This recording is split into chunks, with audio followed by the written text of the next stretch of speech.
पैशांनी कोसळलाय। पहिल्यांदाच रुपया डॉलरच्या तुलनेत 92च्या पार गेलेला आहे। डॉलरच्या तुलनेत रुपया 92.03 वर उघडलाय। आखाती देशातल्या युद्धाचे भारतीय अर्थव्यवस्थेवरती अत्यंत गंभीर असे परिणाम पाहायला मिळत आहेत। पहिल्यांदाच रुपया डॉलरच्या तुलनेत 92च्या पार गेलेला आहे। त्यामुळे शेअर बाजाराला मोठा फटका पाहायला मिळतोय।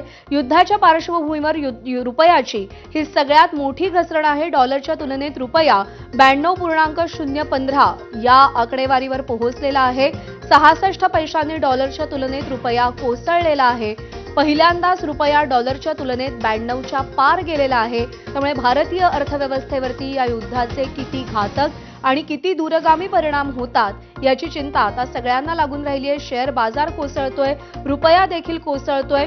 नीचांकी पातळीवरती रुपया पोहोचलाय 92.15 इतका नीचांकी पातळीवरती रुपया डॉलरच्या तुलनेत आलेला आहे। रुपया 66 पैशांनी कोसळलेला आहे आणि अर्थात याचे परिणाम महागाईवरती आपल्याला पाहायला मिळतील। त्यामुळे युद्धाच्या पार्श्वभूमीवर रुपयाची ही सगळ्यात मोठी घसरण सध्याच्या घडीला मानली जाते। एक छोटासा ब्रेक घेतोय। बुलेटिनमध्ये या बातम्यांसह अपडेट तुमच्यापर्यंत पोहोचवेल।